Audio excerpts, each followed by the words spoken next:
Assalamualaikum warahmatullahi wabarakatuh.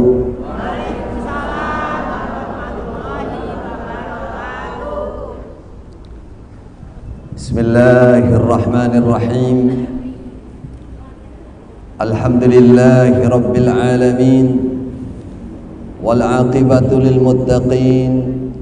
Wala udwana illa 'alal zalimin. Asyhadu an la ilaha illallah ilahul awwalin wal akhirin wa qayyumus samawati wal ardin.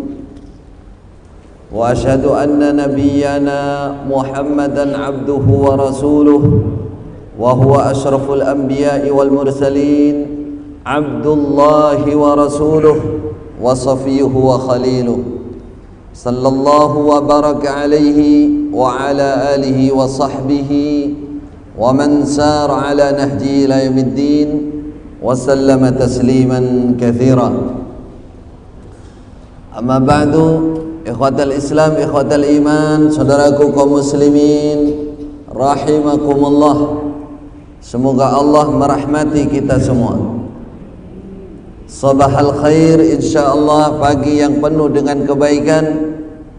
Marilah kita bersyukur kepada Allah Subhanahu wa taala atas segala nikmat, inayah, hidayah yang kita dapatkan setiap waktu, setiap saat. Segala kenikmatan itu hanya milik Allah. Wa ma bikum min ni'matin faminallah. Segala sesuatu kenikmatan itu adalah milik Allah. Kita sebagai hambanya punya kewajiban bersyukur kepada Allah Subhanahu wa ta'ala. Bersyukur tidak harus sebanding dengan nikmat yang diberikan, karena Allah Maha Pengampun. Jangankan sebanding, kita menghitung nikmat Allah saja tidak mungkin bisa. Wa in ta'uddu ni'matallah la tuhsuha, kata Allah. Kalian tidak akan pernah bisa, tidak akan pernah mampu menghitung nikmat Allah. Innallaha laghafurur rahim. Hanya Allah Maha Pengampun dan Maha Penyayang kepada kalian. Walaupun tidak sampai, tidak sepadan, bahkan jauh dari nikmat yang diberikan oleh Allah, asalkan kita mau bersyukur, Allah memaafkan kita. Bahkan Allah membalas kebaikan-kebaikan kita dengan rahmat dan surganya. Itu fadlun minallah. Itu bonus dari Allah. Amal kita dianggap oleh Allah, kemudian dihitung, dibalas surga. Itu rahmat dan bonus kefadalan yang diberikan oleh Allah kepada kita. Sebenarnya amal apapun selama kita hidup, dibandingkan dengan kecilnya nikmat Allah saja tidak akan pernah membandingi. Hanya saja kita yang kurang menghitung, kurang menghayati betapa tingginya, betapa besarnya nilai nikmat Allah Subhanahu wa taala. Maka kata para ulama, kun syakiran aw sabiran. Dua pilihan untuk kita menyikapi nikmat Allah. Syakiran aw sabiran falakal jannah. Jadilah kamu orang bersyukur atau orang bersabar, maka kamu masuk surga. Pilih. Kalau kebetulan mendapatkan nikmat banyak, harta, tahta, wanita, pria, dapatkan semuanya, bersyukurlah kepada Allah kalau diberikan kelebihan kenikmatan. Kalau kebetulan dicoba oleh Allah, sedikit hartanya, untuk satu hari makan saja tidak cukup, belum lagi mendapatkan musibah, dicoba sakit dan lain-lain, sabar. Di dunia pilihannya dua, kun syakiran, asyakir was-sabir lahumal jannah. Jaminannya surga semuanya, asalkan mau bersyukur dan mau bersabar. Ada seorang ulama namanya Imran Al-Qattan. Dia berparas yang kurang tampan, sedangkan istrinya ini bidadari cantik. Pagi-pagi, setiap pagi si suami ini melihat istrinya. Suatu saat pagi melihatnya lama sekali. Kata istrinya, ada apa nih? Kok kayaknya ada yang lain, melihatnya kok lama sekali. Katanya, Imran, saya bersyukur punya istri kamu. Oh iya mas, benar itu. Asyakir was-sabir fil jannah, katanya. Yang bersyukur dan yang sabar, dua-duanya surga. Sampean bersyukur punya istri saya. Saya mas, sabar punya suami sampean. Kita berdua insya Allah di surga nanti, bersama di surga insya Allah. Pilihannya dua, syukur atau sabar. Kesyukuran terhadap nikmat Allah, saudara, sekecil-kecilnya nikmat, kalau kita pandai bersyukur, maka oleh Allah akan diberkahi nikmat itu. Akan diberkahi nikmat itu. Hanya saja betapa besarnya nikmat Allah, betapa banyaknya nikmat Allah, kita menjadi lupa karena terbiasa. Kata pepatah mengatakan, karena biasa hilanglah rasa. Kalau orang sudah terbiasa, seakan itu bukan apa-apa. Kalau orang Arab bilang, kasratul imsas yudhibul ihsas. Banyaknya sentuhan itu menghilangkan rasa. Dulu belum menyentuh saja sudah terasa. Setelah lama berkeluarga, apalagi sudah tua, mohon maaf, sepuh, ya nggak begitu terasa. Beda dengan umur-umur sebelum 40, ya Pak. Lain, itu orang Arab mengatakan begitu. Ini pertanda kita berada dalam sifat kaitannya dengan nikmat berbahaya. Karena nikmat Allah itu harus diingat.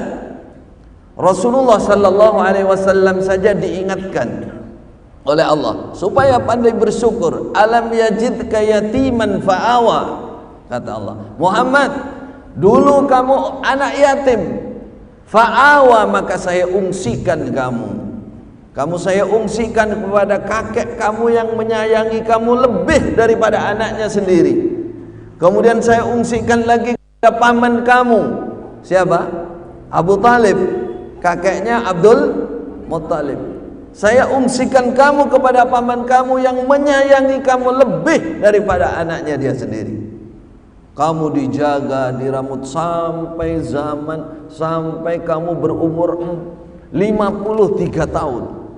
Dari 12 tahun sebagian riwayat atau 8 tahun sampai 50 tahun, 53, umur 53 tahun dijaga. Itulah Abu Talib, paman. Wa wajadaka dhalan ailan fa'aghna. Muhammad, kamu asalnya ailan, miskin, kamu enggak punya apa-apa. Fa'aghna, maka Allah mengayakan kamu, membuat kamu cukup kaya. Kamu oleh Allah diqadar, ditakdir menikah dengan Sayyidah Khadijah, seorang wanita yang sangat mulia, keturunan Arab, cantik, otomatis. Tapi saya mendapati di Arab sana hitam ya ada, karena bukan orang Arab, cuma bukan orang asli Arab. Syaraf dan kaya, kamu mulai hidup dengan nyaman. Muhammad, syukuri itu. Wa wajadaka dhallan fahada. Kamu asalnya tersesat Muhammad, sering kamu salah. Sebelum kamu resmi diangkat menjadi seorang nabi, kamu berjalan sering salah, kamu kesana sering ada kesana. Allah menunjukkan kamu. Artinya nikmat itu saudara supaya dicari, dihayati, baru kita mensyukuri. Pernahkah kita mensyukuri nikmatnya tangan? Pernahkah kita mensyukuri nikmatnya kaki, dua mata, telinga? Wa fi anfusikum afala tubsirun, kata Allah. Perhatikan badan kamu itu. Kamu perhatikan untuk kamu syukuri. Ada seorang yang beribadah kepada Allah 500 tahun tidak pernah maksiat. 500 tahun, Bapak Ibu. Hidupnya, kata malaikat Jibril, dia berada di tengah laut.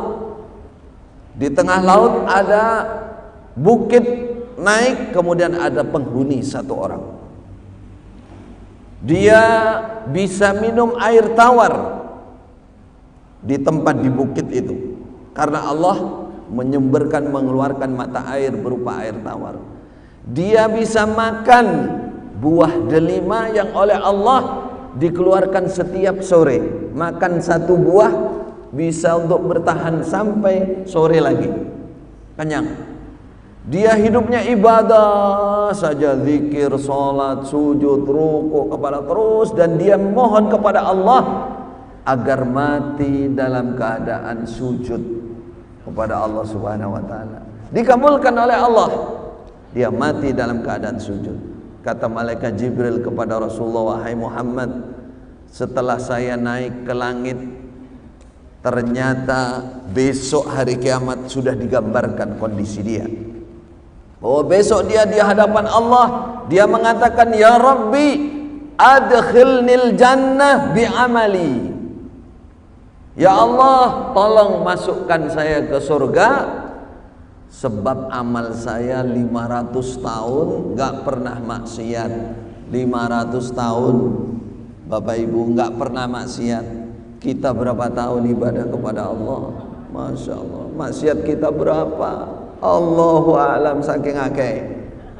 Ini 500 tahun dia mengandalkan di hadapan Allah, saya 500 tahun gak maksiat, saya beribadah terus, semangat terus. Istirahatnya hanya dia turun ke lereng, dia minum, makan buah delima, habis itu ibadah lagi. 500 tahun dia mengandalkan amalnya. Apa kata Allah? Firman Allah kepada, baik, kalau kamu memang mau masuk surga mengandalkan hanya sekedar amal kamu 500 tahun, malaikat hitung nikmat yang aku berikan kepada dia. Nggak usah banyak-banyak, 2 mata dia saja, hitung malaikat. Mulai dia hidup selama 500 tahun, dapatkan kenikmatan apa dia dengan mata dia. Oh, hari ini jam segini dia tidak terjatuh padahal ada batu di depannya misalnya, karena dia bisa melihat. Oh, dia bisa melihat ini, bisa melihat, dihitung oleh malaikat. Malaikat ngitung, nggak perlu kalkulator, dan pasti benarnya. Setelah dihitung, kata malaikat, ya Allah, ini perlu ditimbang. Nikmat antara 500 tahun beribadah dengan nikmat 2 mata saja. Ternyata jumplang. Apa jumplang bahasa Indonesia? Jomplang. Berat nikmat Allah. Kata Allah, jurru abdi hadza ilan nar. Ilan nar, ke sana. Mohon maaf, ke kiri ya, kanan kiri. Nar itu jurusan kiri. Tarik ke neraka. Dibawa oleh malaikat. Tengah perjalanan dia berteriak, ya Rabbi, ya Rabbi. Dia ingat Allah itu maha penyayang, arhamur rahimin. Kata, ya Rabbi, adkhilni jannah birahmatika. Masukkan aku ke surga ya Allah hanya dengan rahmatmu, dengan kasih sayangmu ya Allah. Baru Allah mengatakan malaikat, baik, kembalikan hambaku ini, masukkan ke surga. Masuklah dia ke surga. Apa yang kita ambil di sini? Satu, nikmat Allah yang begitu banyak dan besarnya, saudara. Yang kedua, rahmat Allah, kasih sayang Allah kepada hambanya. Kita nggak pernah menghitung, karena kata para ulama, kalau nikmat itu belum hilang, perasaan kita bukan nikmat, nggak berharga. Faqdun ni'ma, qimatun ni'ma inda faqdiha. Berharganya kenikmatan itu kalau dia kehilangan. Kalau masih ada, perasaan kita bukan nikmat. Contoh apa? Kesehatan. Kalau sudah sakit baru terasa nikmatnya. bahwa sehat itu nggak bisa dihargai dengan apapun. Buktinya apa?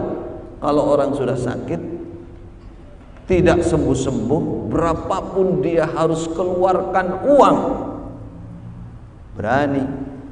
Yang nggak punya uang punya sawah, didol sawai. Untuk apa? Berobat, untuk operasi, untuk semua berani. Yang punya mobil jual mobilnya, bahkan rumah. Yang penting saya sehat tidak mati. Betapa berharganya nikmat sehat saja Bapak Ibu. Buktinya apa? Itu mau diganti uang berapa saja berani itu, yang penting sehat. Ngoten nggih? Ada orang datang kepada orang alim bertanya, berkeluh kesah, saya kok hidup susah ya. Istri satu sakit semua. Satu kok semua. Anak banyak sakit semua, istri satu sakit semua. Laporan macam-macam kesusahan. Banyak orang kalau datang ke ustadz, ke kiai, umumnya begitu. Susahnya yang dilaporkan, giliran dapat nikmat gendirit orang roh orang kenal. Iku nggak ada di sini insyaallah. Dia lapor macam-macam. Kata orang alim ini, mau nggak kamu saya kasih uang 1 miliar? Kamu dapat, atau kamu dapat rezeki 1 miliar, tapi 2 matamu buta, butakan oleh Allah. Mau nggak? Gak mau katanya.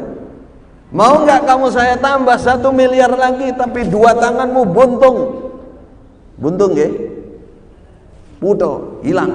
Mau nggak? Nggak punya tangan. Bagaimana kamu makan? Bagaimana kamu, mohon maaf, cebok? Bagaimana kamu mandi? Bagaimana? Dibayar 1 miliar, mau nggak? Mau nggak tak tambahin lagi 1 miliar, kakimu hilang semua? Mau nggak?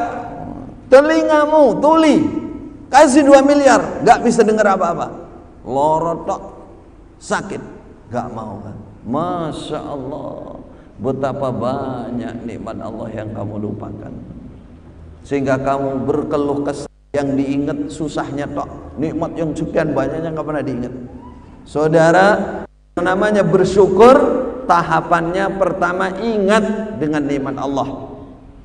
Yang kedua lalu memuji Allah, mensyukuri, mengakui nikmat itu dari Allah, kemudian memuji Allah. Alhamdulillah ya Allah, Engkau zat yang maha pengasih, Engkau yang memberi kami, Engkau yang menganugerahi kami. Dipuji lalu kita sembah, kita beribadah kepada Allah semampu kita. Rasulullah ibadah sholat malam sampai kakinya bengkak. Kata Ibu Aisyah, pernah kita ibadah sampai kaki bengkak? Pernah, tapi sudah bengkak sebelum sholat. Habis sholat, wah kasih wabu ya. Padahal ya bengkaknya dari sebelum sholat, dari kemarinnya. Rasulullah memang betul karena sholat. Ditanya, ya Rasulullah, kata Sayyidah Aisyah, anta maghfuran laka ma taqaddama min dzambik wa ma ta'akhkhar. Nabi Rasulullah, baginda Rasul, panjenengan sudah diampuni dosanya yang awal, yang akhir. Kok seibadah koyo ngene iki lho. Mestinya kalau ada jaminan itu umumnya orang kan santai kan. Nggih ta? Nek duwite akeh wis lenggang kangkung. Oh. Duduk kaya raja gung Binathara, ya. Karena duitnya akeh. Coba duitnya kurang, gak sembuh, gak tenang duduk, ya. Manusia begitu. Nah, Rasulullah justru diampuni, semakin diampuni semakin beribadah kepada Allah. Karena apa? Kata Rasulullah, afala akunu abdan syakura. Bukankah aku inilah hamba Allah yang bersyukur? Aku beribadah, aku diampuni, dianugerahi pengampunan dosa, itu nikmat. Perwujudan syukurku adalah beribadah kepada Allah. Inilah ibadah kepada Allah. Nabi Dawud, seorang nabi yang abdan syakura, apa yang dia katakan kepada Allah? Ya Rabbi. Beliau seorang raja, punya tahta, Nabi Daud, punya kekuasaan, punya bala tentara, punya harta banyak berlimpah. Jadi utusan Allah lagi, Rasulullah, Nabiur Rasul. Punya wanita banyak. Berapa wanitanya? 1000. Punya kekuatan dan punya bapak-bapak kayaknya kurang konsen. 1000 Pak istrinya, selirnya 1000. Itu keutamaan dari Allah. Apa yang beliau katakan kepada Allah? Ya Rabbi, kaifa ashkuruka wasyukru laka ni'matun. Ya Allah, bagaimana mungkin saya bisa selesai bersyukur kepadamu, sedang aku bisa bersyukur saja, ini adalah juga nikmat darimu ya Allah. Gak pernah selesai. Hanya saja Allah Maha Pengampun. Inilah Bapak Ibu saudaraku yang dirahmati oleh Allah. Maksudnya adalah marilah kita jadi hamba yang bersyukur kepada Allah, memuji Allah, ibadahnya disemangati. Bagaimana cara diingat itu nikmat Allah? Kalau mau mengingat mudah, kata para ulama tadi. Bayangkan kalau ini dihilangkan, saya dicabut oleh Allah.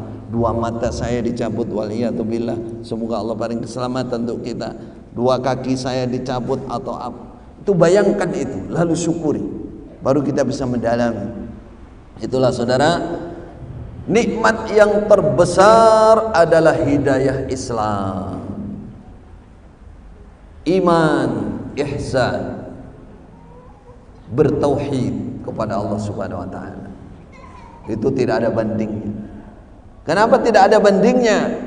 Karena dengan nikmat itu kita akan mendapatkan kenikmatan yang selamanya di hadapan Allah nanti di akhirat tadi. Islam, iman, ihsan, bertauhid kepada Allah, jauh dari kesyirikan.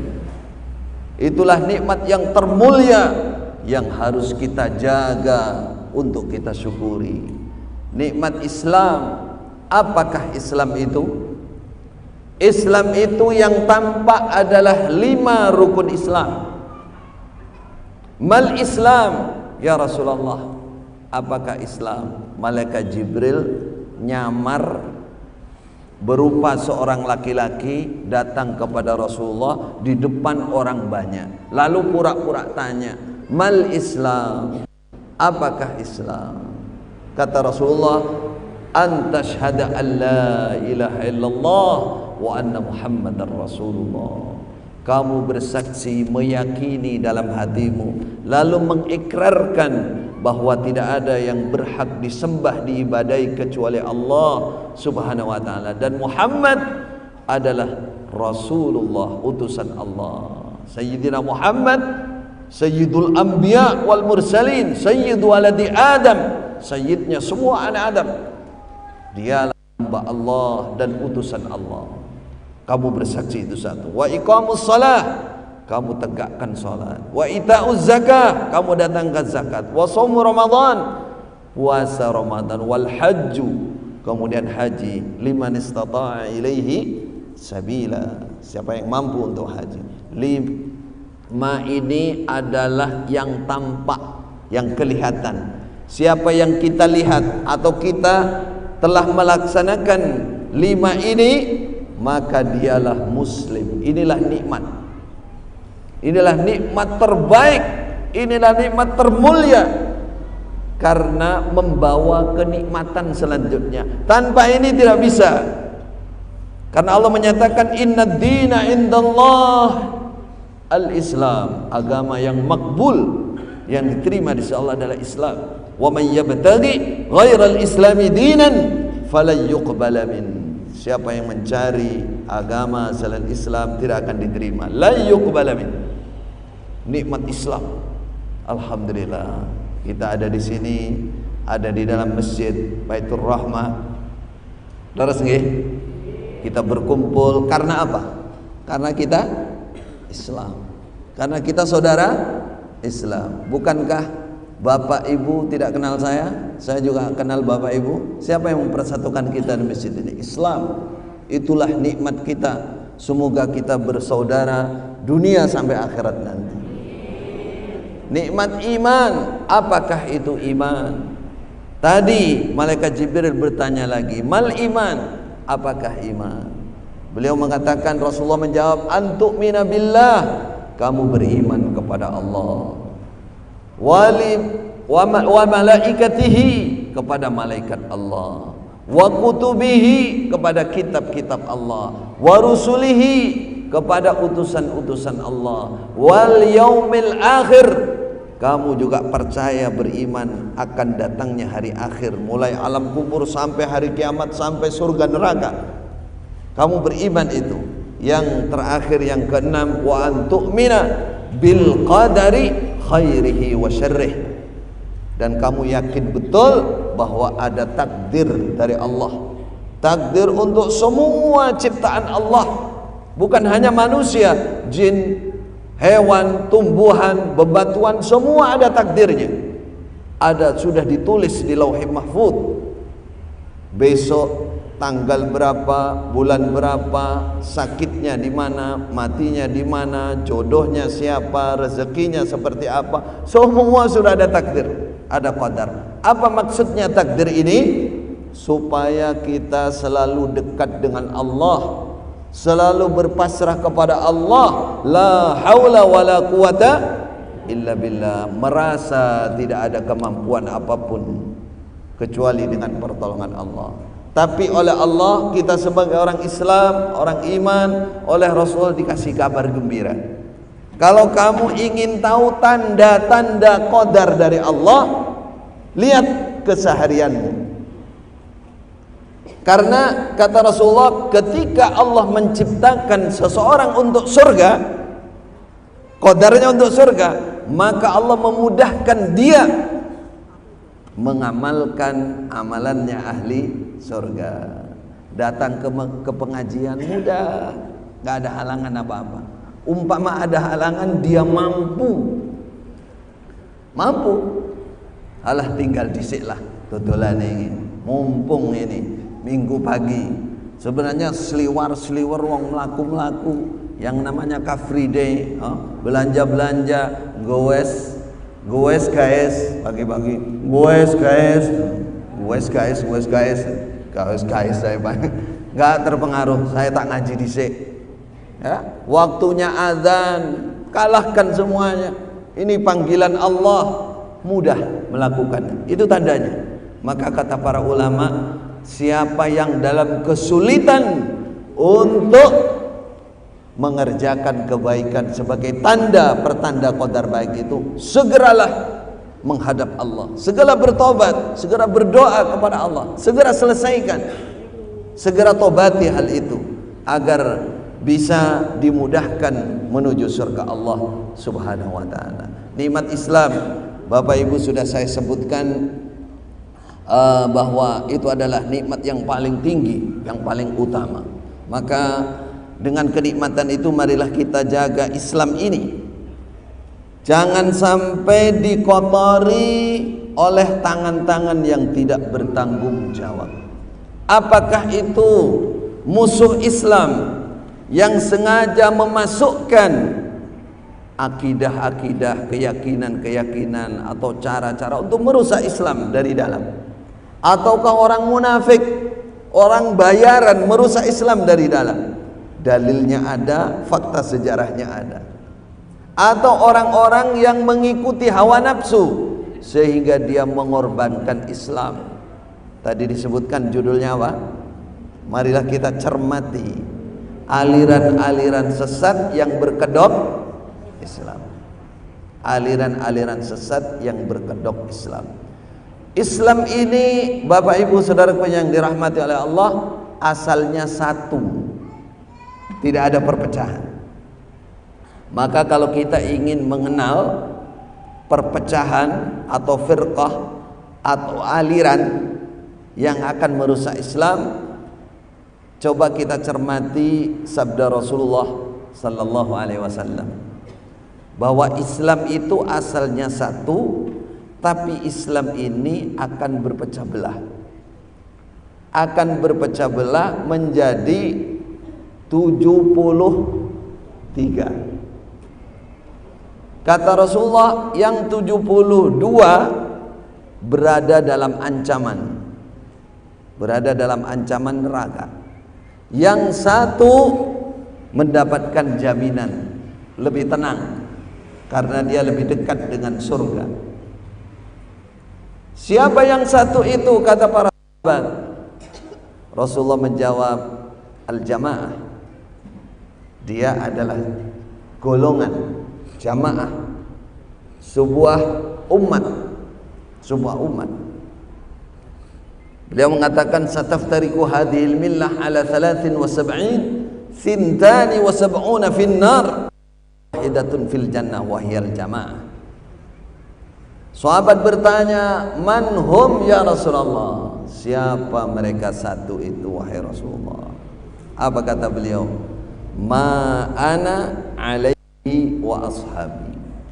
Yang satu itu adalah orang-orang yang menetapi agama sebagaimana aku dan sahabat-sahabatku. Sebagaimana aku dan sahabat-sahabatku. Artinya metode beragamanya, manhaj atau cara beragamanya menirukan Rasulullah dan para sahabat, baik dalam akidah, ibadah, bermuamalah, berinteraksi dengan orang lain, berakhlak, beradab, meniru aku. Para ulama menggarisbawahi, ya, baik dari para fuqaha maupun para muhaddis, ahli hadis, menggarisbawahi. Kalau kamu ingin tahu yang satu itu mudah, yaitu ahlul fikhi, ahli fikih, ahlul ilmi, ahli ilmu, ahlul Quran, ahli Quran, ahlul hadis, ahli hadis. Itulah jamaah yang bisa lebih dipastikan bahwa mereka pengikut Rasulullah dan para sahabat. Kalau kita tidak termasuk ahli, ikuti yang ahli, selamat. Itulah jamaah satu, baik tempatnya di Arab, orang Arab, atau tempatnya dimanapun, zamannya kapanpun, bahkan sendirian, gak ada temannya, itu termasuk jamaah yang satu. Jamaah yang satu itu termasuk jamaah yang satu. Inilah yang perlu kita cermati, bahwa jamaah yang satu ini adalah jamaah yang diberikan jaminan untuk masuk surga, dirahmati oleh Allah, masuk surga selamat dari neraka. Ibnul Jauzi dalam kitabnya Talbis al-Iblis, beliau menyatakan, beliau memerinci, ya, perpecahan Islam itu dimulai dari 6 golongan. 6 golongan. Kalau mau dicatat, ingat-ingat boleh.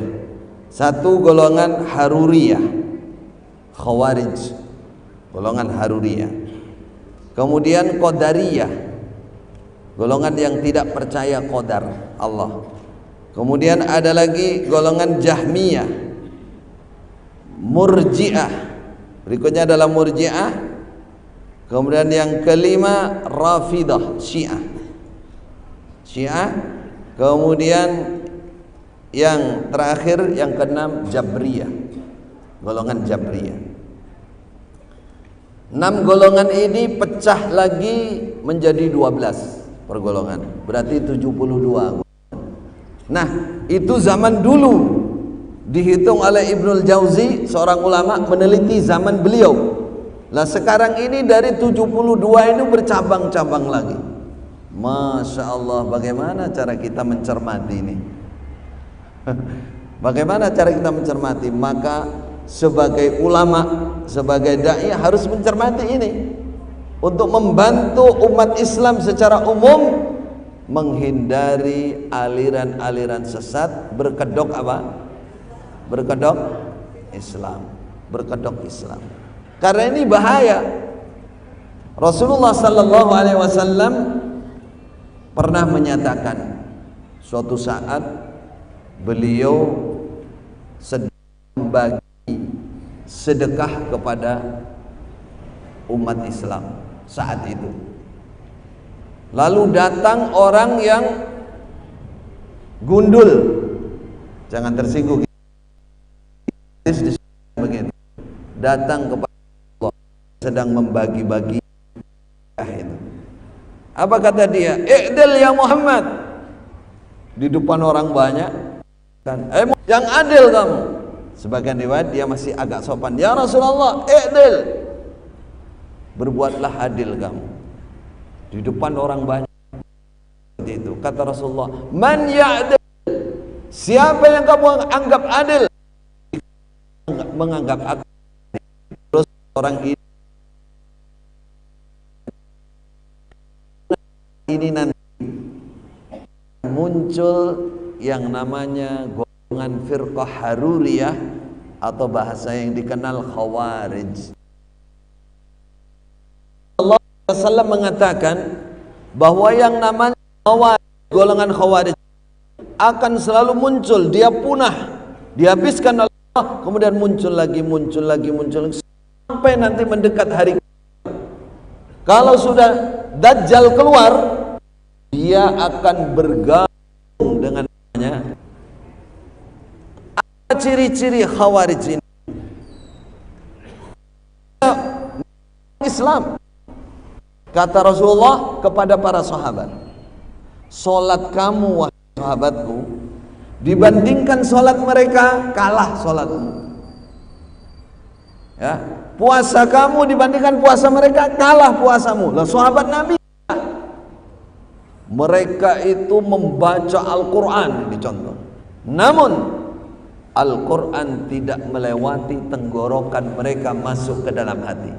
Yaqra'una Al-Quran la yujawizu hanajirahum. Mereka baca Quran, ahli baca Quran, tapi Al-Quran tidak menjadi bahan tafakkur, tadabbur, dia hayati, dia amalkan, tidak. Dia hanya baca saja. Ini ciri-cirinya, mereka semangat ibadahnya tinggi, bahkan rata-rata sampai keluarganya terbengkalai, gak urusi anak istri. Yang kedua, mereka Al-Quran, tapi mereka tidak mengamalkan isi Al-Quran atau salah dalam memahami Al-Quran. Yang ketiga, kata Rasulullah, ciri-cirinya mereka membunuh saudara muslim sendiri. Mereka memusuhi, membunuh saudara muslim sendiri. Atas dasar apa?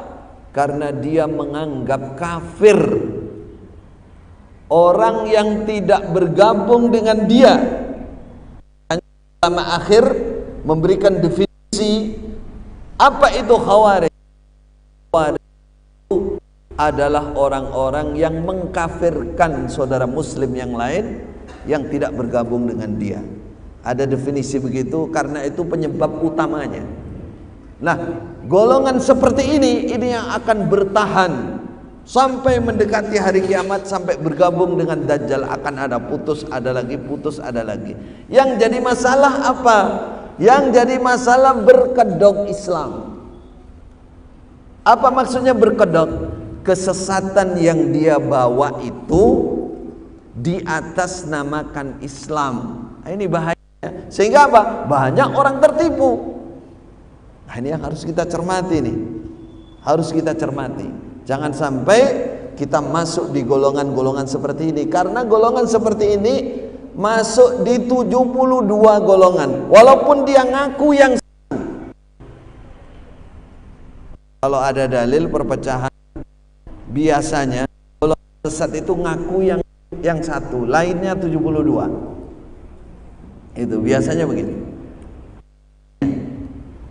Ngotot, pokoknya 73 itu yang satu kami, tuh yang lain itu 72. Itu sepanjang sejarah itu biasanya begitu. Khawarij itu kisah singkatnya munculnya sudah pertama disabdakan oleh Nabi, munculnya itu benih-benihnya mulai dari zaman Khalifah Utsman, sehingga mereka menjadi otak utama pemberontakan Khalifah Utsman dan membunuh Khalifah Utsman. Itu. Tapi waktu zaman Khalifah Utsman belum terorganisir. Zaman Khalifah Ali baru mereka keluar dari barisan Khalifah Ali, keluar dari barisan Muawiyah, Mereka membuat jamaah sendiri, kelompok sendiri, imam sendiri. Kalau bahasanya dibaiat juga, lalu menganggap kafir Khalifah Ali dan menganggap kafir Muawiyah serta pengikut mereka semuanya. Sedangkan yang masih Islam mereka sendiri. Itu ciri-ciri terbesarnya. Di mana letak kesalahannya? Karena mereka memahami ayat Al-Quran tidak mengikuti pemahaman para ahli ilmu, para ulama, para sahabat saat itu. Tidak mengikuti Ibnu Abbas, tidak mengikuti Ibnu Umar, tidak mengikuti para khalifah. Mereka memahami Al-Quran dengan sendirinya. Kata Ibnu Abbas, orang yang mengepung memberontak Khalifah Utsman, mereka banyak yang kalungan mushaf. Apa kalungan mushaf? Mushaf Al-Quran dulu kalungnya, sambil bawa pedang terhunus. Ibnu Abbas diutus untuk menyadarkan mereka. Salah satu cerita Ibnu Abbas itu sahabat Nabi, sebelum Nabi. Dia mengatakan, Masya Allah, saya melihat baduke orang-orang itu koyo dengkuli unta. Baduke seperti tebel kayak lututnya unta. Maksudnya apa? Hitam. Masya Allah. Mereka kurus-kurus karena puasa. Mereka baca Quran kalungan mushaf, tapi bawa pedang. Mau membunuh berontak Khalifah Utsman, penguasa yang sudah resmi saat itu. Makanya alamat pemberontakan itu alamatnya tandanya Khawarij. Hati-hati. Memberontak terhadap penguasa yang resmi itu salah satu tanda dari Khawarij. Tapi jangan pukul rata ya, jangan mulai. Itu salah satunya, salah satu tandanya. Jadi saudaraku yang dirahmati oleh Allah, kata Ibnu Abbas, Masya Allah, nggak ada apa-apanya kalau saya bandingkan memang ibadah saya daripada mereka. Mereka, saya tanya salah satunya sudah tua, hei kamu mau kemana? Kata dia, aku diperintah oleh Allah untuk membunuh orang yang kafir kepada Quran, kepada ini dengan menggunakan ini. Masya Allah, mediti koyo bener-bener dewi. Kata Ibnu Abbas, Khalifah Utsman kamu anggap kafir kepada Al-Quran? Dia menantu Rasulullah, dia khalifah, dia orang yang hafal Quran, dia orang ahli ibadah, dia sebutkan oleh Ibnu Abbas. Kamu anggap kafir? Dari mana kamu anggap kafir dia? Ini kita nggak panjang lebarkan ceritanya. Dia menyebutkan ayat Quran, dia menyebut rujukan-rujukan itu dusta terhadap Khalifah Utsman, penuduhan yang dusta. Yang kedua, salah mengartikan. Ya contohnya sekarang misalkan ada orang salah paham, misalkan ya, wa man lam yahkum bima anzalallah faulaika humul kafirun. Siapa yang menghukumi dengan selain hukum Allah kafir. Negara ini bukan negara Islam, bukan hukum Islam, kafir. Loh gitu. Nah ini contohnya orang salah paham memahami ayat. Padahal ayat itu, jangankan ulama sekarang, sahabat Rasulullah Ibnu Abbas, seorang mufassir yang agung, menyatakan bahwa siapa yang menghukumi dengan selain hukum Allah dia kafir. Kata Ibnu Abbas, ini yang dimaksud di sini bukan kafir yang murtad dari agama, kafir pelanggaran besar, kata Ibnu Abbas. Ada mufassir yang lain mengatakan ini bagi orang yang menentang hukum Allah, membuang hukum Allah, lalu dia menggunakan hukum yang lain. Sengaja dia nggak beriman kepada Al-Quran, nggak beriman kepada Sunnah, dia tolak itu, lalu dia menggunakan, baru dia kafir yang beneran. Nah, ini contoh. Sampai di mana tadi? Jadi Khawarij itu saudara adalah orang-orang dalam Islam, ya mohon maaf, mereka ada kesalahan di dalam memahami Islam secara benar. Ciri terbesarnya adalah mengkafirkan sesama umat Islam. Padahal Islam itu rahmatan lil alamin. Saudara, kita tunjukkan ya. Pertama, orang yang tidak boleh dihukumi kafir seharusnya Nanti saya contohkan sebuah golongan yang muncul di Kediri ini, yang termasuk ciri-ciri Khawarij, asal usulnya dari Kediri, dan saya dari mereka. Habis ini saya tunjukkan dulu hukum secara umum dulu ya, yang tidak boleh dihukumi kafir.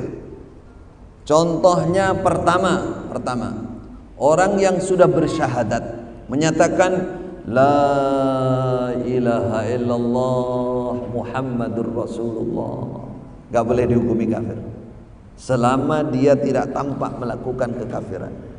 Walaupun dia belum mengamalkan empat rukun Islam lainnya karena dia belum mengerti, atau dia habis mengucapkan la ilaha illallah dia mati. Kisahnya cucu Nabi, cucu kesayangan, cucu angkat tapi cucu kesayangan, namanya Usamah, bukan bin Laden, bin Zaid. Dia panglima perang. Pada saat perang ada orang kafir membunuh orang Islam banyak sekali. Setelah dia berhadapan dengan Usamah, panglima, dia kalah. Lari dikejar sama Usamah. Setelah dikejar dia sudah nggak berkutik, dia mengatakan la ilaha illallah. Dia mengatakan, tapi sama Usamah, halah iki wedi dipateni iki karepe iki ben gak dipateni sudu ae. Kan yang temennya orang Ansor, jangan dia la ilaha illallah, jangan, tusuk aja. Setelah pulang ke tempat Rasulullah sallallahu alaihi wasallam, dia melapor kepada nabi-nabi kejadiannya begini. Apa kata Rasulullah? Aqtalta ba'da an qala la ilaha illallah. Kamu bunuh dia setelah dia menyatakan la ilaha illallah. Fa kaifa bika bila ilaha illallah yaumal qiyamah. Bagaimana nanti kalau kamu dibantah, kamu disalahkan di sisi Allah, dilaporkan oleh orang yang kamu bunuh ini bahwa dia telah menyatakan la ilaha illallah. Apa hujah kamu nanti di hadapan Allah membunuh orang membaca la ilaha illallah? Subhanallah. Kata Usamah, wahai Rasulullah, dia itu hanya takut pedang, takut dibunuh. Artinya dia pura-pura. Dia sudah membunuh orang banyak, ketika pepet dia bilang la ilaha illallah. Apa kata Rasulullah? Afala syaqaqta qalbahu. Apa kamu tidak pecah sekalian, sigar sekalian hatinya? Kamu lihat hatinya mengatakan la ilaha illallah, dia beriman dari dalam hati atau tidak? Kamu tahu itu isi hati orang? Enggak tahu. Kata Usamah, Masya Allah, saya merasa salah, seakan saya baru masuk Islam, seakan lebur amal saya yang telah lalu. Subhanallah. Ini jadi hati-hati. Di negara kita ini sudah rata-rata la ilaha illallah. Jangan sembarangan. Makanya saya mengingatkan, barangkali ada yang nyusup ke sini dari Islam Jamaah golongan saya dulu. Hati-hati. Selesaikan takfir Anda itu. Jangan sembarangan mengkafirkan orang. Bahwa sampai besok ya, orang mendekati hari kiamat. Ini riwayat dari Hudzaifah ibnul Yaman, sahabat dekatnya Rasulullah. Hudzaifah bin Yaman menyatakan, besok mendekati hari kiamat, ada orang tidak mengerti sholat, tidak mengerti puasa, nggak ngerti zakat, nggak ngerti apa-apa. Ngertinya dia cuman la ilaha illallah. La ilaha illallah saja. Setelah ditanya, dia sudah tua, kakek-kakek dan nenek-nenek, ditanya, kamu dengar dari mana menyatakan la ilaha illallah? Kok la ilaha illallah? Dia nggak ngerti sholat, berarti dia nggak sholat. Dia nggak ngerti puasa, berarti dia nggak puasa. Ngertinya, dengernya hanya la ilaha illallah. Di akhir zaman, di dalam riwayat ini disebutkan, setelah itu muridnya Hudzaifah bertanya, apa manfaatnya la ilaha illallah bagi dia? Dia ditanya, dari mana kamu la ilaha? Oh, aku dengar bapak-bapak dulu, saya dengar baca ini, aku ikuti bacaannya ini. La ilaha illallah, la ilaha illallah. Hudzaifah ditanya, apa gunanya untuk mereka la ilaha illallah? Apa kata Hudzaifah setelah Hudzaifah ditanya 3 kali? Dia bersumpah, wallahi tunjihi minan nar. La ilaha illallah menyelamatkan mereka dari api neraka. Ini maka hati-hati saudara. Hati-hati betul. Karena penentu la ilaha illallah itu, penentunya itu, pembukanya. Dan masih banyak hal lain, waktunya tidak cukup untuk saya perincikan. Tapi ini yang paling penting. Yang paling penting berhati-hati. Ini menjadi ciri utama di Indonesia ini khususnya.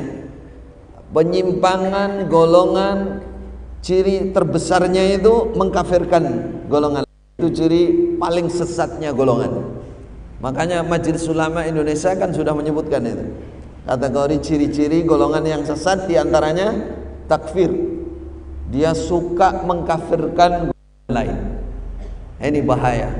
Ini sudah sejak zaman itu. Zaman para khalifah masih ada, para sahabat masih ada. Dia sudah seperti itu. Maka berhati-hatilah. Karena apa? Karena mengkafirkan golongan lain seorang muslim. Kata Rasulullah sallallahu alaihi wasallam, ayyuma rajulin muslim kafara atau yukaffiru rajulan musliman in kana kadzalik wa illa fahuwal kafir kana huwal kafir. Siapa yang menuduh saudara muslim yang lain kafir, kamu kafir, apa alasannya? Karena nggak ikut golongan saya misalkan, maka tuduhan itu kalau tidak benar akan kembali kepada orang itu. Dia sendiri yang kafir. Ini ancaman berat. Belum lagi kalau Khawarij, masuk akidah Khawarij tadi. Khawarij itu Rasulullah berpesan, Rasulullah berjanji, kalau saya berjumpa orang-orang seperti itu pasti saya tumpas orang-orang itu. Sampai Rasulullah mengatakan la uqatilannahum la aqtulannahum qatla'an. Akan saya habiskan mereka itu sebagaimana Allah menghancurkan kaum Ad. Kaum Ad, saya hapuskan mereka dari muka bumi. Kenapa? Karena bahaya. Khawarij itu mengkafirkan golongan lain. Lalu apa berikutnya? Konsekuensinya. Setelah itu ya, kan dianggap kafir berarti halal darahnya, halal hartanya, halal kehormatannya, berbuat apapun untuk mereka tidak ada dosa. Tidak ada dosa. Kok semangat sekali nerangkan seperti ini.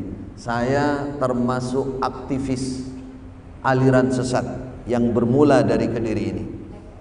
Dulu saya sudah hijrah.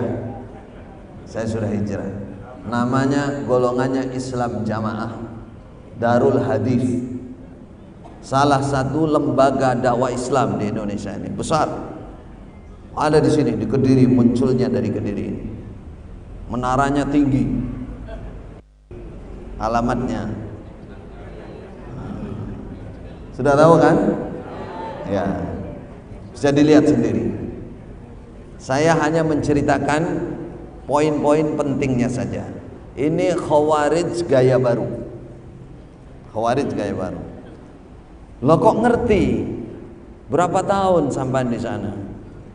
Ustadz di sana berapa tahun? 35 tahun. Dari kecil sampai kecol sampai besar. Lah kapan Ustadz sadarnya? Setelah ke Mekah berguru, saya sekolah di Mekah. Baru saya sadar, baru saya tahu. Karena memang kecil di situ. Jadi saya umur kurang lebih 14 tahun. 13, 14. Saya sudah jadi ustadz di pondok. Nah, tahu kan? Saya sudah jadi ustadz. Kecil, belum balik. Tapi ustadz baca Al-Quran, qiraah kayak tadi. Bacaan Al-Quran, tulisan Arab. Gitu. Saya di situ 4 tahun atau kurang lebih 5 tahun sudah dapat hadiah dihajikan. SMA waktu itu saya. Siapa yang menghajikan? Nah, imam Islam Jamaah, imamnya.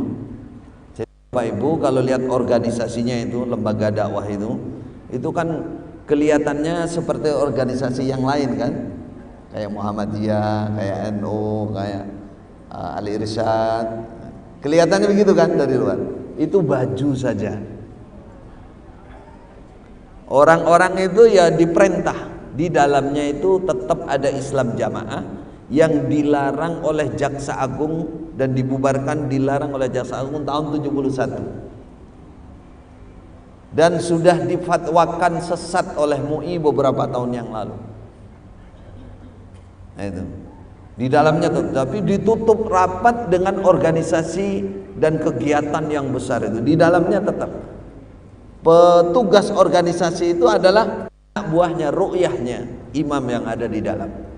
Jadi di dalam itu ada namanya Islam Jamaah, kalau dulu juga dikenal dengan Darul Hadis. Di sana itu ada imam. Imam itu pemimpin tertinggi. Kadang sebutannya amir. Lah imam itu dibaiat. Diangkat dengan cara dibaiat. Kemudian semua jamaahnya yang ikut masuk itu harus baiat. Baik laki-laki, perempuan, bahkan anak kecil. Tapi kalau anak kecil diwakili. Kalau enggak nanti sudah balik baiat lagi. Kenapa diwajibkan begitu? Supaya hidupnya halal di muka bumi. Itu yang sering mereka ucapkan. Dan supaya sah Islamnya. Dua itu. Artinya, bagaimana artinya? Kalau tidak baiat, berarti hidupnya tidak halal. Mereka sampai mengatakan, sebagian dari mereka, anjing saja hidup di dunia halal. Manusia tidak berbaiat kepada imam kami, tidak halal, haram di dunia. Kemudian yang kedua yang paling berat, Islamnya tidak sah. Kalau Islamnya tidak sah berarti apa? Kafir. Iya betul. Mereka pakai dalil, semua pakai dalil. Apa alat untuk mengelabui?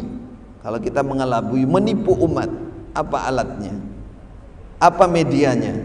Mereka doktrin umat dengan beberapa doktrin. Yang pertama, mereka mengatakan ilmu yang paling murni dalam Islam, ilmu agama ini adalah ilmu kami, ilmu jamaah kami. Lainnya tidak murni. Murni, paham nggak murni? Tidak bersih. Sudah kitab-kitab kesesatan semua. Hanya kami ilmunya yang murni. Kenapa kok murni? Dua mereka sebut. Kami mendapatkannya dari Mekah. Satu. Kedua, kami mangkul. Kalau Anda pernah mangkul, mangkul itu artinya berguru yang memiliki sambungan guru sampai Rasulullah. Tidak ada yang mangkul seperti kami. Itu doktrin. Bagi orang awam, dulu saya 35 tahun awam, walaupun saya termasuk ustadz sejak kecil. Saya termasuk namanya di sana itu mubaligh paku bumi. Paku bumi jenengan tahu. Stros cakar ayam. Jadi kalau bangunannya ingin kuat, nah ini paku buminya. Itu saya termasuk. Dari kecil tuh. Kalau ibu-ibu ingin tahu lagi, ibu-ibu aja. Saya diambil menantu oleh imam Islam Jamaah. Saya menantunya. Jadi ada imam pertama, pendiri, kemudian penggantinya setelah mati, penggantinya imam pertama itu anak pertama. Itu mertua saya. Anaknya ada di sini. Mana? Jangan ngaco. Cucunya juga itu ada. Kapan sadarnya? Kapan sadarnya? Setelah saya diutus ke Mekah untuk cari ilmu. Untuk cari ilmu. Baru sadar, baru tahu, Masya Allah. Saya sampai di sana cari asal usulnya Nahdiyin itu dari mana, NU ketemu. Saya cari asal usulnya Muhammadiyah itu dari mana, ketemu. Saya cari asal usulnya Islam Jamaah ini, nggak ketemu.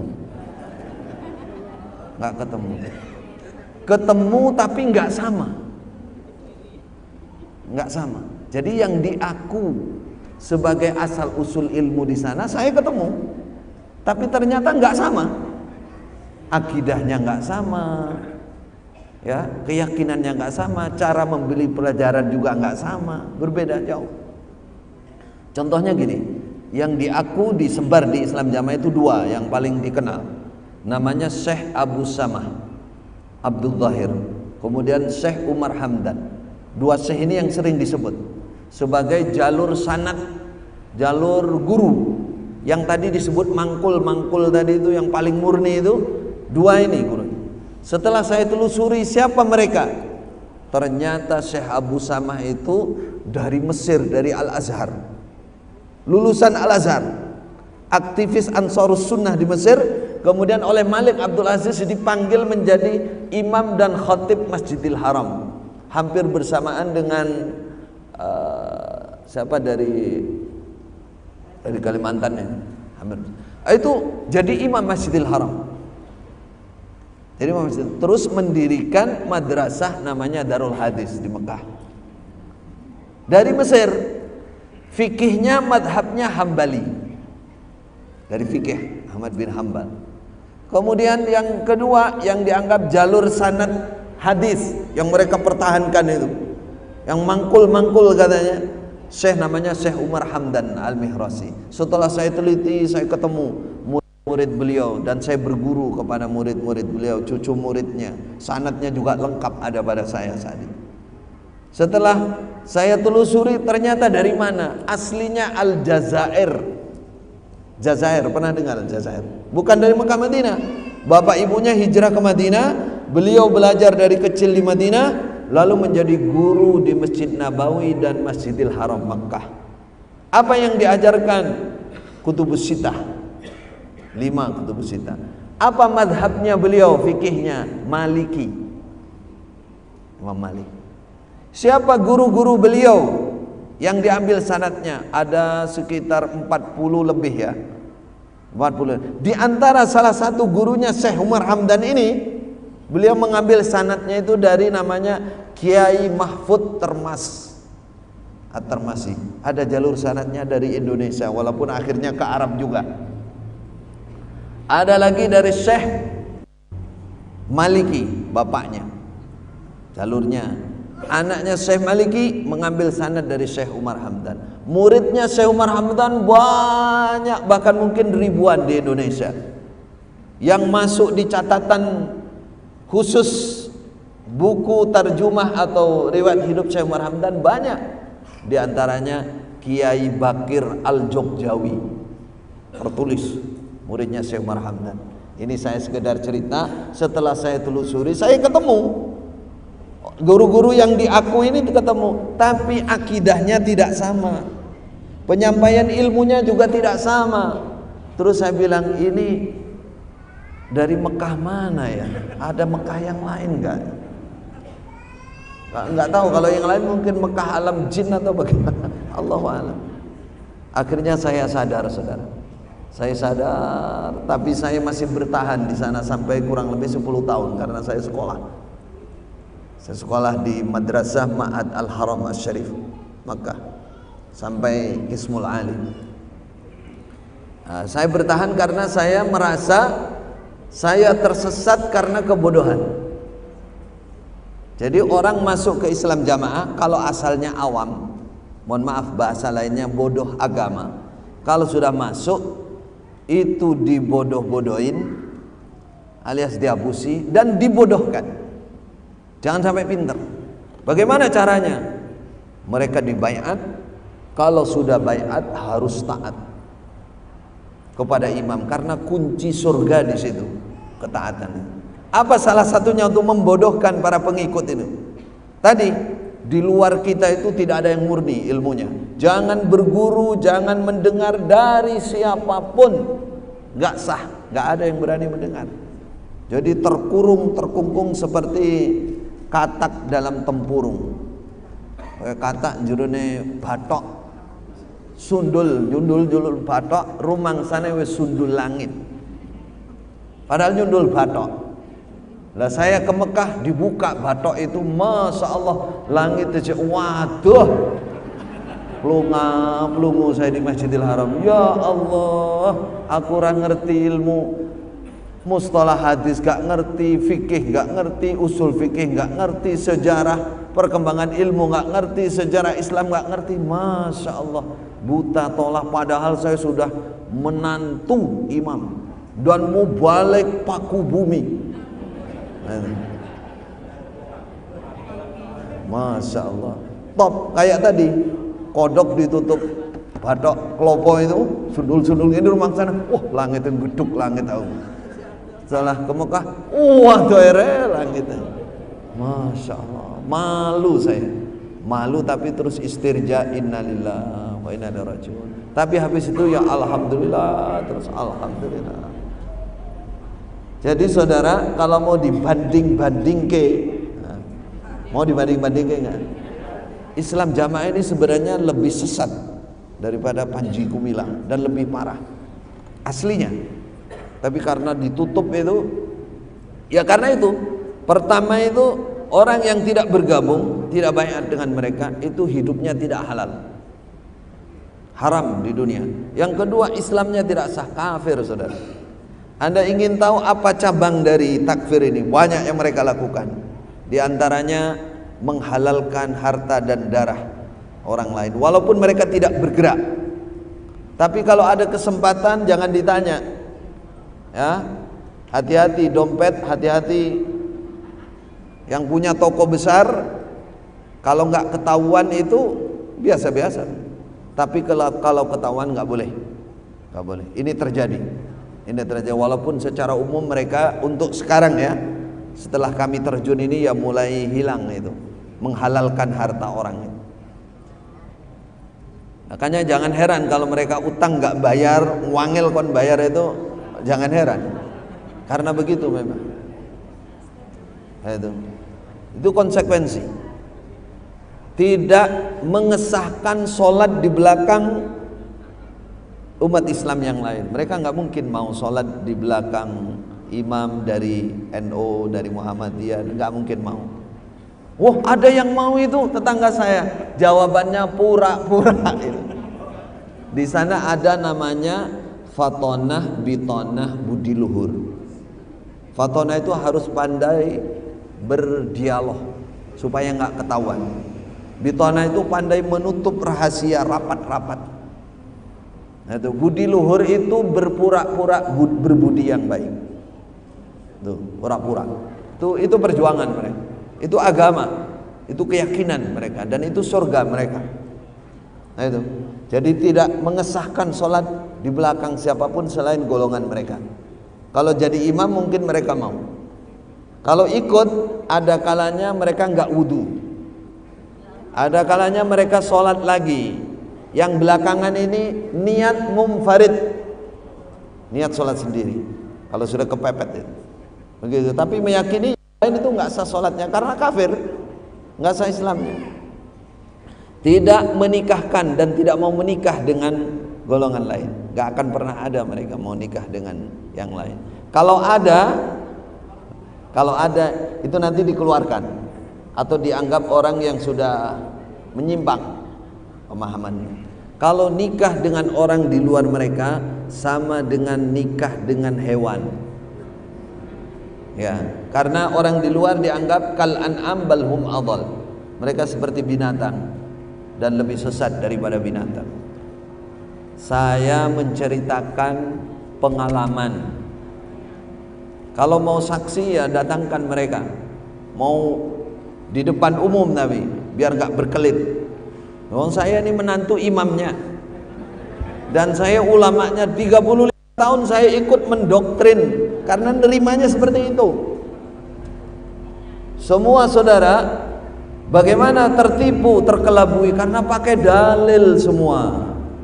Semua yang didoktrinkan itu ada dalilnya, cuman artinya saja yang disimpangkan. Contoh, wa'tasimu bihablillah jami'an, tetapilah Islam ini secara berjamaah. Nah, mereka ambil siapa jamaah itu? Kami, lainnya bukan. Nah, ini. Jadi yang melaksanakan ayat ini hanya kita. Gitu. Nanti pakai ayat, misalkan ya, man arada buhatal jannah falyalzamil jamaah. Siapa yang ingin masuk di tengah-tengah surga, tetapilah jamaah. Lalu mereka tanya, siapa jamaah itu di Indonesia? Kami. Begitu. Apa buktinya? Kami sudah punya imam, kami sudah berbaiat, kami sudah taat sama imam, kami sudah besar. Begitu. Orang awam manduk-manduk aja. Gak boleh nikah, gak boleh bagi waris, hati-hati. Jadi kalau jenengan punya saudara, punya bapak ibu, dia Islam jamaah, terus saudara-saudara jenengan Islam jamaah, maka ketika bapak ibu meninggal tidak akan pernah saudara ini dapatkan warisan. Karena apa? Karena kafir, nggak boleh dibagikan warisan. Umpama ada itu ijtihad bapak imam, mereka katakan. Ijtihad itu keputusan bapak imam, niati gua. Jadi saudara yang jamaah ini musyawarah, sepakat awakmu kaipira wis guaan. Hadiah lah atau guaan untuk saudaranya ini. Enggak boleh. Nah, kalau kepada umumnya umat Islam yang lain seperti itu. Kalau kepada yang keluar seperti saya ini lebih parah. Wah, mereka katakan aduullah, musuh Allah, setan, iblis. Nah, kalau saya ini mereka putar balikkan apa itu ulama tapi pengkhianat, itu pendusta, itu pingin jadi imam tapi nggak kelakon, macam-macam. Padahal saya datang itu tidak sendiri, saya ada 3 orang.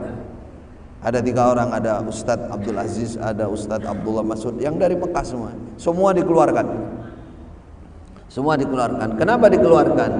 Karena satu, sudah tidak lagi mengkafirkan golongan lain. Alasannya itu. Yang kedua, tidak mengesahkan keimaman, bahasa mereka, imam yang ada di dalam. Jadi di sana itu menyatakan imam yang paling sah di Indonesia ini adalah imam kami. Lainnya umpama ada NU, Muhammadiyah, nggak sah semua. Kalah dengan kami. Kenapa? Karena kami ini murni ilmunya dari Mekah, kemudian dibaiat tahun 41. Gitu pengakuannya. Jadi seperti itu yang ada.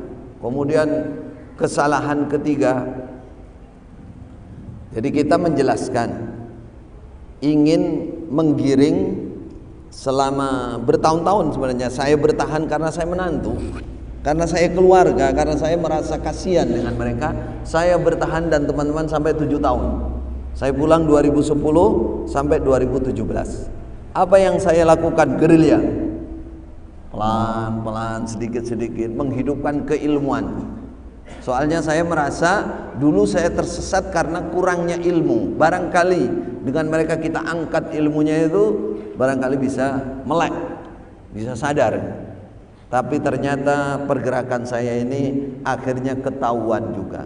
Kana yakunu konangan, ketahuan. Wah, ini mau dibawa kemana ini? Mau dirusak ini jalan surga kita. Mereka punya jalan tunggal. Mereka katakan tuh jalan tunggal masuk surga hanya lewat jamaah kami. Lainnya tidak bisa. Tidak bisa. Ini mau merusak jalan tunggal kita ini. Sehingga kesalahan kedua itu karena menganggap tidak sah keimaman yang ada. Karena kita katakan ini adalah pemimpin golongan kita saja. Dulu saya begitu. Bukan yang paling sah seluruh Indonesia, bukan, apalagi seluruh dunia. Bukan. Terus jamaah yang dimaksud, mereka menamakan golongan itu dengan sebutan jamaah. Makanya kalau ketemu saudara jamaah, saudara kita jamaah. Sehingga nanti kalau ketemu dalil yang ada jaminan surga tentang jamaah, mereka aku, ini kami nih. Lainnya bukan. Padahal yang dimaksud oleh Rasulullah jamaah itu siapa toh?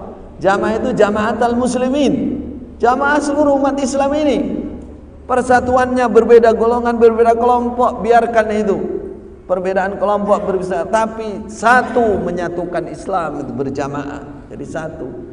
Sadar bahwa ini saudara Islam, ini saudara Islamku, itu jamaatul muslimin namanya. Kalau ini enggak, golongan kecil membentuk kelompok sendiri terus menyatakan yang jamaah kami. Kamu buktinya kami punya imam, buktinya ilmu kami murni. Setelah saya telusuri di Mekah tidak ada rujukannya di sana. Enggak ada Syekh Umar Hamdan, Syekh Abu Sama Abdul Zahir, murid-muridnya mengkafirkan umat Islam sembarangan, itu enggak ada. Enggak ada di sana, enggak ada ajaran seperti itu, enggak ada.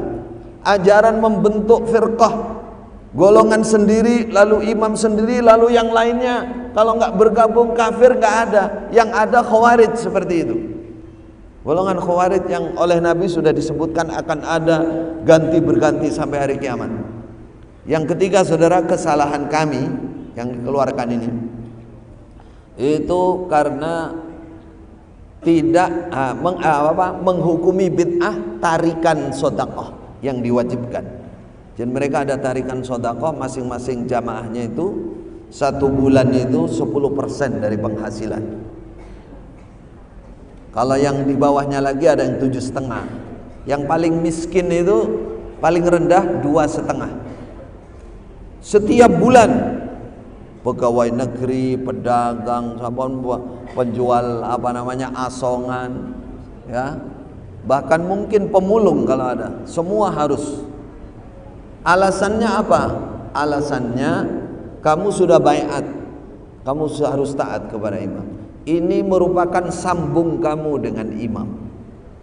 Kamu akan disaksikan sebagai jamaahnya kalau kamu store. Kalau kamu nggak store itu ada petugas khusus. Kalau nggak store sampai berapa bulan, berarti tidak diakui sebagai jamaahnya. Ini yang paling celaka menurut mereka. Kalau kamu nggak diakui sebagai jamaah, kamu nggak ada yang menyaksikan besok hari kiamat, dan kamu tidak bisa masuk surga. Takut, saudara. Saya dulu takut harus menyerahkan. Ya begitu doktrinnya, surga, surga, surga, surga, surga, surga. Itu 3 besar yang saya ambil. Kesesatan yang lain masih banyak. Kenapa itu terjadi? Karena menerangkan, menjelaskan, mengkaji ilmu tidak mengikuti para ulama, tidak mengikuti ahli ilmu, ahli hadis, ahli fikih. Tidak mau membaca kitab-kitab rujukan yang menjelaskan bagaimana dulu ulama sahabat menjelaskan, tabi'in, tabi'in, gak mau mereka. Mereka hanya menyiapkan Al-Quran. Kalau Bapak Ibu, siapa yang bisa masuk ke sana silakan beli di sana. Di sana jual Al-Quran khusus. Al-Qurannya nggak dirubah, hanya posisi ayatnya nanti dijarangkan untuk didikte, dimaknai, ditulis itu. Dan ilmunya harus lewat mereka, nggak boleh buka-buka tafsir apa itu, nggak boleh. Harus. Nah di situ masuknya kesesatan, kesalahan di dalam memahami, terutama dalam bab akidah. Inilah yang mungkin sepintas bisa saya sampaikan. Kalau detail ini bisa 2 hari 2 malam belum selesai. Nah, kalau ingin melihat, ada tayangan saya di YouTube bersama Ustadz Rifki. Ada di situ, ada 2,5 jam. Nah, di situ saya agak memerinci, baru agak memerinci 2,5 jam. Sudah ada yang melihat, ada hampir 2 juta. Nah, di sana saya rinci. Silakan nanti buka YouTube-nya. Apa sih Islam jamaah itu? Ya kurang lebihnya seperti tadi lah. Nah, ini yang saya maksud dalam pertemuan pagi ini. Tadi judulnya kan mencermati aliran-aliran sesat berkedok Islam. Oh Islam. Jadi sampai ada orang itu tanya saya, masa Ustadz mereka pakai kerudung, mereka bawa Quran, mana ngaji, orangnya baik gitu. Itu baik loh Ustadz, nggak ada yang. Saya bilang tertipu sahabat. Satu, sampai lihat hadis tentang Khawarij. Khawarij itu seperti itu. Artinya Bukan kita mengatakan yang ahli sholat, ahli puasa khawarij, bukan. Itu salah satu tandanya, namun dia punya akidah yang salah. Itulah. Bukan langsung ada ahli sholat, ada orang Badu'e, itu khawarij, jangan. Itu salah satu tandanya. Kesalahannya bukan di situ. Kesalahannya dia salah memahami syariat ini. Dia tidak mengikuti aturan-aturan pemahaman yang diajarkan oleh para ulama. Salah satu ciri-ciri besarnya apa? Mengkafirkan, menganggap kafir orang di luar. Itu Islam Jamaah yang ada. Lainnya ada nggak? Ada di Indonesia yang mirip-mirip itu. Tapi sebenarnya yang paling termasuk parah ini Islam Jamaah. Cuman karena ditutupi itu, sehingga mereka seakan tidak ada apa-apa. Padahal di situ banyak apa-apa. Seakan biasa-biasa, tapi itu di situ luar biasa. Sana. Kok tahu? Iya, sudah saya ceritakan dari kecil saya di situ. Kurang apa saya jadi menantu? Masih kurang dekat lagi. Oh, itu sudah paling atas. Kurang apa saya dari sisi keilmuan menurut mereka? Saya guru mereka. Bahkan imamnya, wakil-wakilnya itu berguru sama saya setelah saya pulang dari Mekah. Maksudnya, tapi akhirnya ya program yang saya rencanakan itu ketahuan. Ya, akhirnya saya dan teman-teman dikasih peringatan. Kemudian karena nggak mau bertobat, tobat itu harus ke imam. Jadi bertobat itu harus karena kami dianggap tidak mau bertobat, akhirnya kami secara halus mereka usir. Sebelum diusir saya sudah pergi duluan. Ya, tapi kita tetap bersyukur dan tetap tidak ada rasa dendam atau marah atau benci kepada mereka, enggak. Mereka tetap saudara Islam kita. Mereka ada kekurangan, ada kesalahan yang parah itu karena mereka belum tahu. Mereka belum mengerti. Maka siapa yang mengenali, siapa yang kenal, siapa yang tahu, siapa yang mampu mengingatkan, diingatkan. Seperti saya di mana-mana tetap berdakwah. Kalau ada kesempatan tetap mengingatkan mereka. Yang kita tuju adalah agar mereka sadar dan mau berubah, mau menjadi Islam Muslim yang rahmatan lil alamin. Punya rahmat, punya belas kasih kepada semuanya di alam ini. Itu tujuannya. Hada wallahu alam. Sallallahu ala nabiyyina Muhammadin wa ala alihi washabihi ajmain. Silakan 1-2 pertanyaan saja, jangan banyak-banyak. Kalau ada.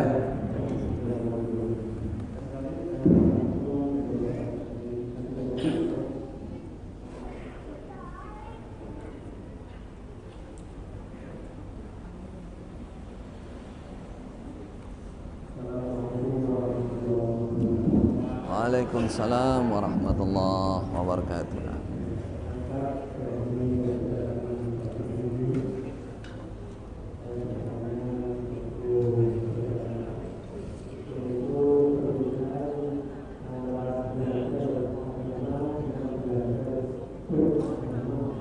Belajar agama dan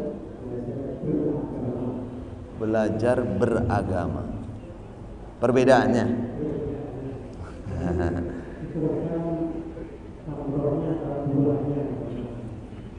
samrah atau buahnya. Waalaikumsalam warahmatullahi wabarakatuh. Ini yang ditanyakan adalah masalah bahasa saja saya kira. Belajar agama dan belajar beragama. Kalau ada kata ber itu berarti menetapi. Kalau belajar agama, ilmu agama. Mesti tahapannya begitu. Tahapannya orang belajar agama dulu. Belajar agama berarti belajar ilmu agama. Bagaimana cara belajarnya? Sekarang mudah.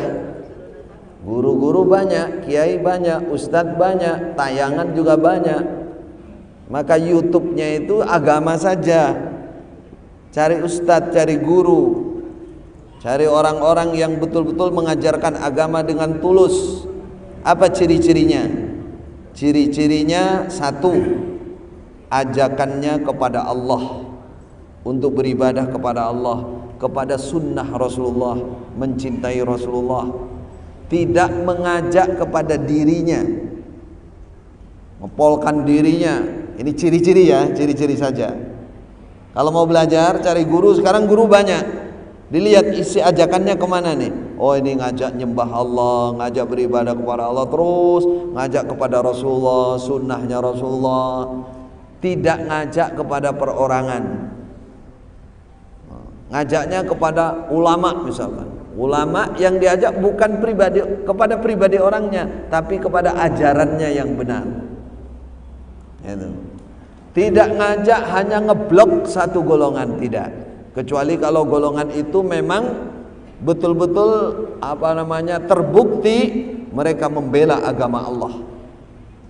Jadi kalau ada kecondongan ajakan kepada pribadi seseorang hanya membesarkan sebuah golongan yang juga tidak jelas, itu ciri-cirinya ajakan nggak benar. Jangan berguru.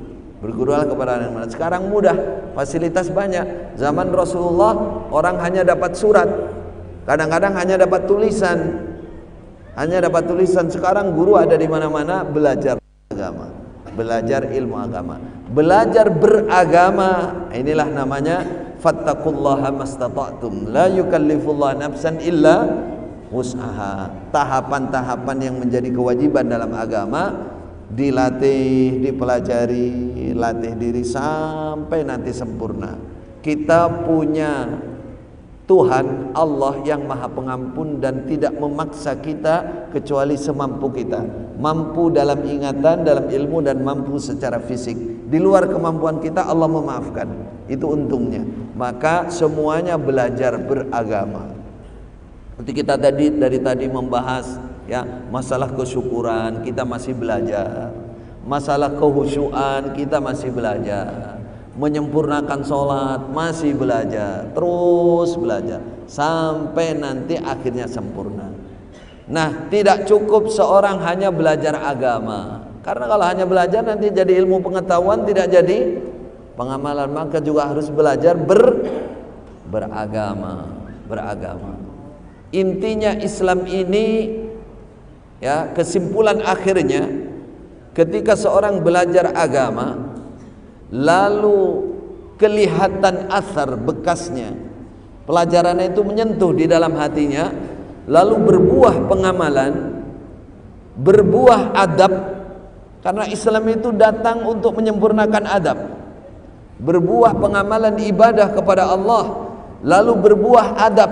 Semakin dia belajar agama, dia beragamanya kelihatan, ibadahnya kelihatan, akhlakul karimahnya kelihatan, lalu berbuah dakwah itu ajak-ajak, amar ma'ruf nahi mungkar, walaupun dia bukan dai, tidak harus manggung, dia di alam sekitarnya, di keluarganya, kepada suami, anak, kepada tetangga, selalu mengajak menyerukan kebaikan.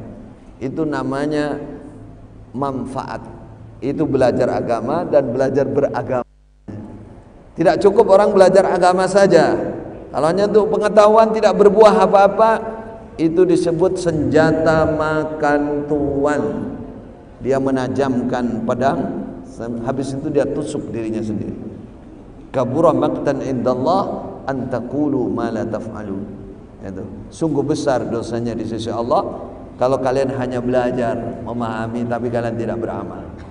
Besok ada orang dimasukkan surga dimasukkan neraka gara-gara Al-Quran. Ada orang dimasukkan neraka gara-gara sedekah.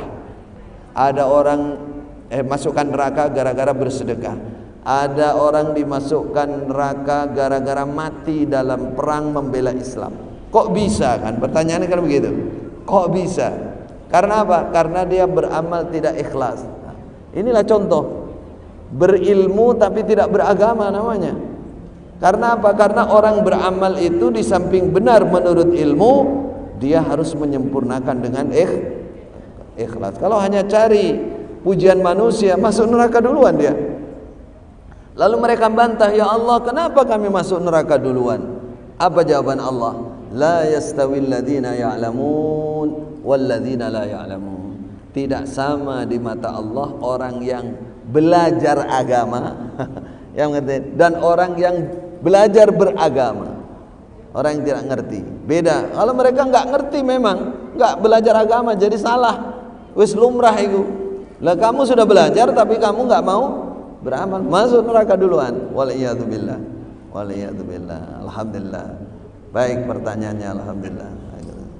Taib, ibu-ibu, ada satu, monggo.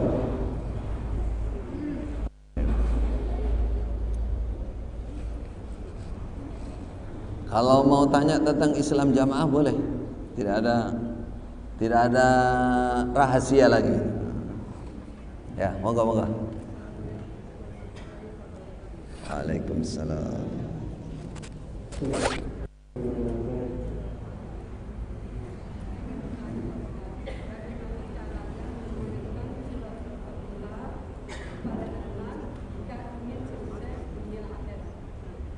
Baik. Bagaimana cara mengirimkan surah Al-Fatihah bagi anak supaya sukses dunia akhirat? Yang pertama, dipahami dulu sabda Rasulullah sallallahu alaihi wasallam, "Salasatun la turaddu da'watuhum." Ada 3 orang, 3 golongan yang tidak ditolak doanya oleh Allah.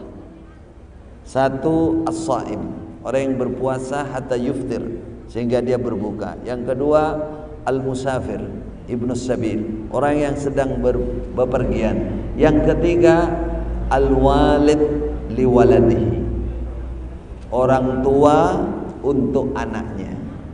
Jadi di sini hadis sahih Rasulullah mengatakan doanya orang tua untuk anak dikabulkan. Doa itu apa? Doa itu memohon kepada Allah. Doa itu urutannya memanggil Allah dulu, maknanya memanggil dengan nama-namanya dan memuji Allah. Lalu minta, berdoa, ya Allah, jadikan anak saya anak yang soleh, soleha, selamat dunia akhirat, rezekinya lancar, badannya sehat, sekolahnya lulus, melamar pekerjaan segera diterima yang penuh berkah. Apalagi doa ibu. Doa ibu itu kemustajabannya, kata para ulama, 3 kali lipat doa bapaknya. 3 kali lipat doa ibu itu. Jadi dari Rasulullah menyatakan berdoa. Berdoa itu memanggil Allah, memuji Allah, lalu memohon kepada Allah, ya Allah jadikan anak saya begini-begini. Lalu ada juga termasuk jenis berdoa membaca. Namun para ulama di sini berselisih, hargai perselisihan ya. Ada yang mengatakan bahwa bacaan itu tidak sampai, ulama begitu. Ada yang mengatakan bacaan itu sampai. Lah bagaimana cara supaya bacaan itu sampai? Bacaan itu, bacaan Al-Quran, apalagi surah Al-Fatihah, itu disebut Ummul Quran. Surah Al-Fatihah itu ibunya Quran, Ummul Quran. Ibu itu apa? Inti dari Al-Quran ada di surah. Keutamaannya luar biasa. Bagaimana supaya sampai? Baca surah Al-Fatihah, pahami maknanya ibu, pahami maknanya, lalu memohon walaupun dalam hati kepada Allah apa yang diinginkan. Bagaimana maksud pahami maknanya? Alhamdulillahirabbil alamin, arrahmanir rahim, maliki yaumiddin.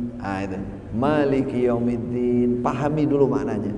Zat yang maha pengasih, penyayang, yang menjadi penguasa besok hari kiamat, ya. Lalu iyyaka na'budu, pahami juga, ya Allah, hanya kepadamu aku beribadah. Sujud saya untuk engkau ya Allah. Saya tadi sholat untuk engkau, sedekah kepada orang lain, tapi niat untuk engkau, semua cari ridho engkau. Iyyaka na'budu. Nah, baru di sini ada namanya iyyaka, berikutnya apa? Bapak, iyyaka nasta'in. Nah, di situ masukkan tuh. Baca itu kalau perlu diulang-ulang, iyyaka nasta'in, hanya kepadamu ya Allah aku mohon pertolongan. Nah, di situ masukkan anak saya ya Allah. Bayangkan di situ. Walaupun enggak diucapkan, apalagi diucapkan boleh. Saya mohon pertolongan hanya kepadamu ya Allah untuk anak saya di situ. Sehingga bacaannya itu otomatis menjadi doa. Kalau sudah doa didengarkan oleh Allah, dikabulkan oleh Allah, disampaikan, dikenakan kepada anaknya, nggak mungkin meleset. Itu tata cara mengirim dengan penghayatan namanya. Nggih, paham Pak? Memahami maknanya sehingga berbuah menjadi doa.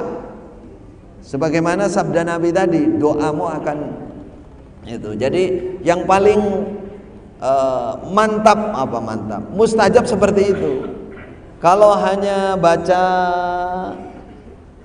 nggak paham mananya juga, di mana minta tolongnya, ya insya Allah terkabul insya Allah. Cuman ya belum bisa dipastikan karena orang berdoa membaca itu ud'ullaha wa antum muqinuna bil ijabah. Kalau kamu berdoa kepada Allah harus sampai punya keyakinan bahwa kamu dikabulkan oleh Allah. Di mana? Ngerti yang dimaksud. Dan dimaksud. Artinya cara mendalaminya seperti itu. Nah, itu yang namanya kirim. Walaupun itu jangan dibesar-besarkan ya, masalah kirim Al-Fatihah, kirim bacaan Quran itu jadi perselisihan. Mungkin ada yang milih tidak kirim, ada yang milih kirim. Cuman istilah kirim itu jangan membayangkan bacaannya nanti berupa misalkan ya, wah ini nanti berubah menjadi bola, nanti terbang surut ngenai anak. Jangan bayang. Yang dimaksud dikirim itu dibaca dengan penghayatan tadi ya, kemudian ada harapan atau ungkapan, bahkan mendoakan mohon pertolongan untuk anaknya tadi, contoh orang tuanya siapapun, karena surah Al-Fatihah itu surah yang sangat agung. Hadza wallahu a'lam. Sambut ya. Nah, pertama, semoga Allah memberikan kesempatan yang baik, sehat walafiat untuk kita semua. Semoga Allah memberikan kita semua keyakinan dalam Islam sampai ajal mati kita menjemput kita. Semoga Allah menetapkan iman kita, menetapkan keyakinan kita, menetapkan ihsan kita, menambah ketakwaan kita sampai kita menjadi manusia yang husnul khatimah. Rabbana zalamna anfusana wa illam taghfir lana wa tarhamna lanakunanna minal khasirin. Allahumma a'inna ala dzikrik wa syukrik wa husni ibadatik. Rabbana la tu'akhidna in nasina wa akhtana. Rabbana wa la tahmil alaina isran kama hamaltahu ala alladhina min qablina. Rabbana wa la tuhammilna ma la taqata lana bih wa'fu 'anna waghfir lana warhamna anta maulana fansurna 'alal qaumil kafirin. Allahumma inna nas'aluka as-sihhah wal 'afiyah fid dunya wal akhirah. Allahumma inna nas'aluka as-sihhah wal 'afiyah fi dinina wa dunyana wa ahlina wa amwalina. Allahumma astur 'auratina wa amin rawatina wa hfadna min baini aydina min khalfina wa an aymanina wa an shama'ilina min fawqina wa na'udzu bika an nughtala min tahtina. Rabbana zalamna anfusana wa illam taghfir lana wa tarhamna lanakunanna minal khasirin. Rabbana atina fid dunya hasanah wa fil akhirati hasanah wa qina adzaban nar. Subhana rabbika rabbil izzati amma yasifun wa salamun alal mursalin walhamdulillahi rabbil alamin. Wassalamu alaikum warahmatullahi wabarakatuh.